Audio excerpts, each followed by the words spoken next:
Fellas, say goodbye to Chuck Sherman the boy. I am now a man. I highly recommend you join the club. We are doing the wild thing all night. Acid house music. Hey, what's up, everybody? This is Sherm. Sherman, I cook all this food. Is that all you gonna eat? General Sherman realized and understood the importance of house music. So, do you know anything about techno? No. Listen. Get it on. All right. I just want to start this interview by saying I'm wearing a Claptone mask. I'm not Claptone, though. I'm not. I think you might be. I wish. You might be. But I want to give you a cheers, brother. Cheers, bro. I got so much love and respect for you. Cheers, man. Likewise. You're one of those people that, right after the interview, I go, I gotta have this guy on again. You know? It's good to hear. Yeah. I mean, I remember after our first interview, we hadn't even met in person. We connected right away. Picked it. I mean, I remember Hung out for like an hour my after. my roommate left before and he came back and we were still there drinking whiskey on the rocks afterwards. Yeah. It's like Thursday. Such a great time, man. And ever since then, Totally. just been great friends. And 100%. I think it's for a few different reasons. One, because I see you work so hard and you see me do the same. You also got an awesome style, bro. Appreciate it, yeah. Like, not just from the shows you go to. I know you like love the Damian Lazarus, the Guy Gerbers, you know, that real deep tech, eclectic shit. I just saw him absolutely crush his set here wearing an It costume. These are facts. These are facts. Support the It pop-up vibe and rock the clown costume. But like Juju, you remind me of just someone that's going to be super successful because you guys have your style, man. Totally, like, appreciate that. What would you consider to be your live style? Oh, like, I just feel when you're a live performer, like, you somewhat have a duty just to be fun and, like, upbeat and, like, have a solid energy. So I just try to bring that to the table, like, no matter what's going on in the personal life. Like, if you're playing a party at a bar on a Sunday, like, no one wants to see some sleepy dude up there spinning tracks. You just gotta... Let's rock it. You're a performer, so you just gotta, you know, buckle down and have fun with it. And I genuinely do have fun with it, so it makes it easy. And, I think I have an energetic personality naturally, so just go up there, have some fun, try to spread the energy, and man. So I would say that's kind of my style of performing live. Just bring the energy, bring the fun, no bullshit, and you definitely wear your heart on your sleeve when you perform, and I think that's probably the most unique thing about you as compared to others is I see you drop a track. I see a little smirk. You're like, God, totally. I love this. I love it. You know? I love it. I mean, that's one of my favorite parts of DJing. It's like you have these tracks and you're playing songs that you know are awesome, and like when you're playing them out live and you're hearing them on the speakers, it's like different than when you're playing in your bedroom or like rehearsing in your apartment. Yeah. So you play that track out and you're just like, fuck yeah, this thing's banging out right now. And what's it mean to you when you play a song by yourself and you download it and then you finally come back around to playing it live? What's that feeling like for you? It's just kind of like one of those like full circle feelings. Like it's kind of like the smirk on your face. You're like, damn, like maybe I downloaded this track like 4 months ago and I've never played it live again. Right. But for some reason, like it's being played live right now. Now's the time. And it's just kind of like funny. So you're just like, how the hell did this happen? You're just scrolling through your USB and Now, I remember your brother was one of the main reasons that you got into electronic music. Has he been coming to support you at your shows and stuff? Yeah, he has. But he lives up in Milwaukee, so it's a little difficult. But still to this day, like I get, like he has a similar but a little different music taste than me. He likes alternative rock. He's a big jazz guy, but still to this day, he's putting me on to incredible music and musicians. So he's still giving you recommendations? Totally, 100%, yeah. Really? Yeah, like he's big. He likes Fortet and like artists like that, like Bonobo. Right. I think he put me onto Bonobo and artists, you know. How was that Bonobo open air show? That was probably one of my favorite shows of the summer, to be honest. Yeah, the setup there.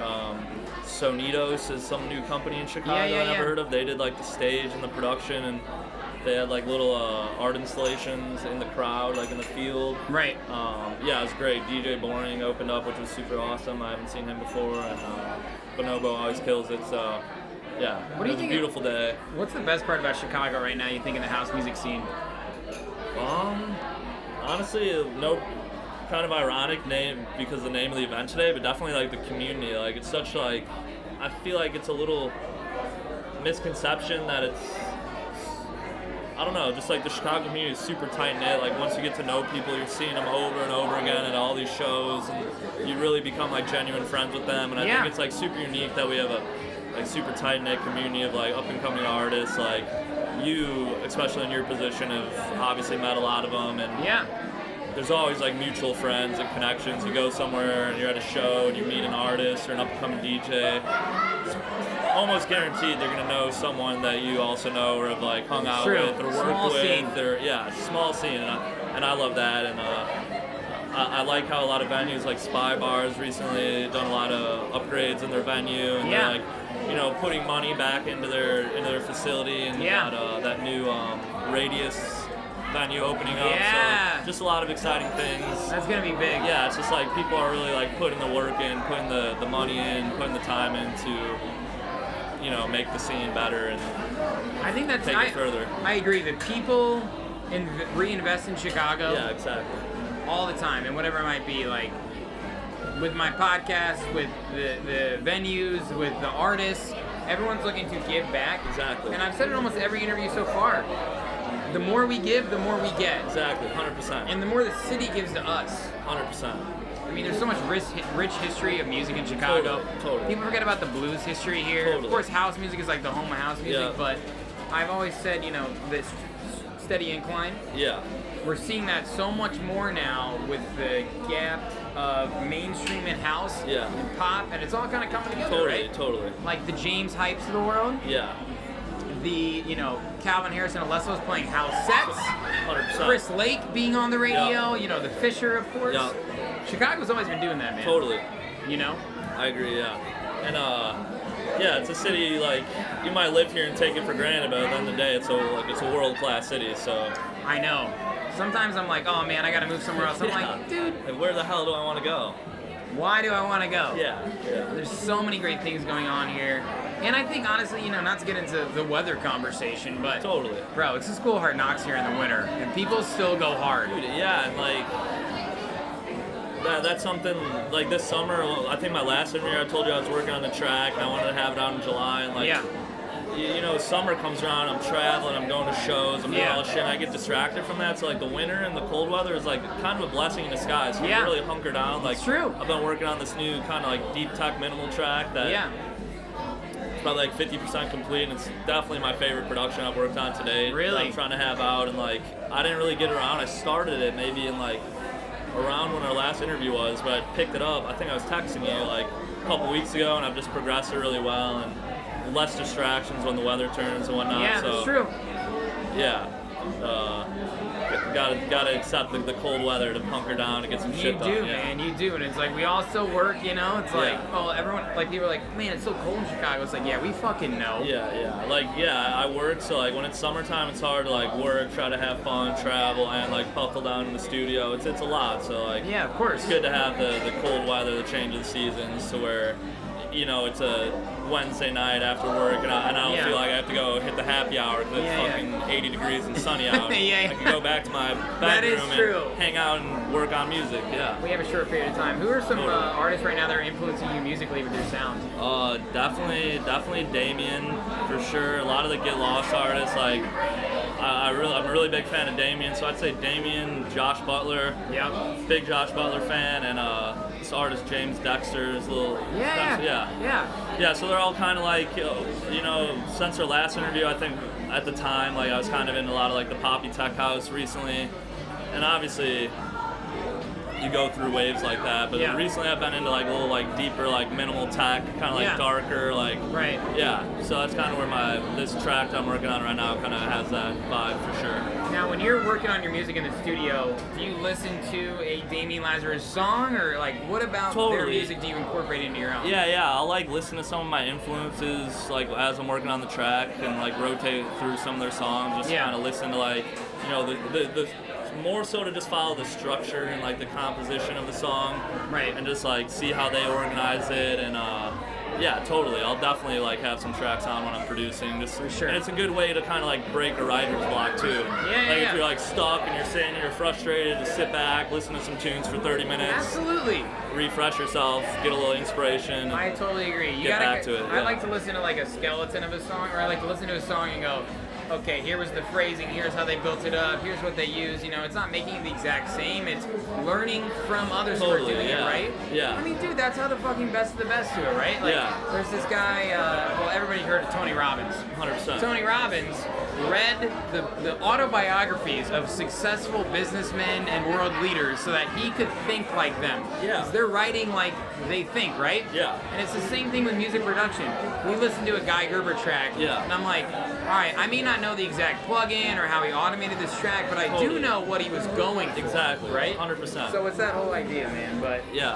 what's going on with Secret Garden Sessions, bro? So we've had a busy summer. We had the boat party with Clarion that sold out. That was Yeah. a big And success. Kid Enigma, right? Yeah. We had the Kid Enigma on there as well. He's gonna be here today. Yeah. 6 o'clock, I think.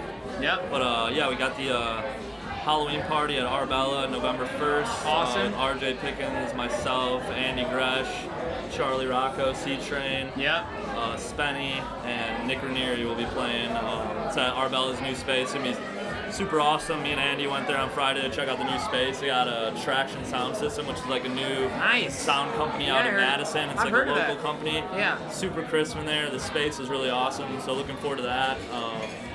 That's the next event on the schedule right now. But me and Andy are working with doing a warehouse party upcoming in like December. So we're working with some venue owners right now, trying to solidify that date and lock down the venue. But Right. yeah, we got some good stuff coming this winter. fall. What's the most important thing you personally do when it comes to planning an underground event or an event in general? Like, what's your thing? Like, all right. My thing, and like kind of what we talked about with White Tree, is the curation of the event, and that's Yeah. like why I'm a big Damien fan. I was just at his party in New York, and like Yeah. the attention to detail and the decor, and like it's unbelievable. So like if Yeah. I'm planning an event, you know, like obviously the venue is the number one most important in my opinion. You gotta have a good venue. Yep. And then I like, you know, throwing a little jazz on it. Like you gotta have like the production's gotta be on point. So I would say my number one thing is production, sound, lights. If you want to have, obviously there's different parties where maybe like you want it super raw and don't want a lot of decor and whatnot, but I just think analyzing that based on the artist, the venue, like the style of the event, but I think production, sound, lights, if you want to have some art installations, etc. I think that's my bread and butter. I like working on that when I'm planning an event.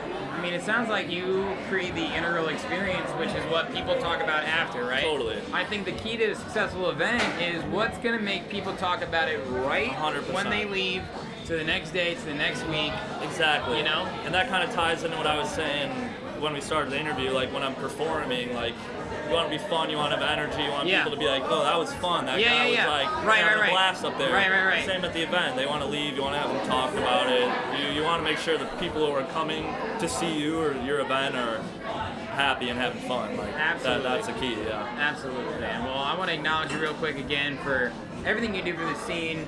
You're a fantastic fucking DJ, and I can't wait to hear the new productions you got coming. Man, likewise. Shout Appreciate out, it again. Shout out to Secret Garden, man. Yep. Shout out to White Tree. Shout out to Jaygee. Shout out to Andy Gresh, the Secret Garden master. Absolutely, Yeah, man. hell You're yeah. on fucking fire, brother. Appreciate I got a lot of it, love yeah. for you. Thank you very You much. rep that Sherm hat for me, okay? Oh yeah, baby.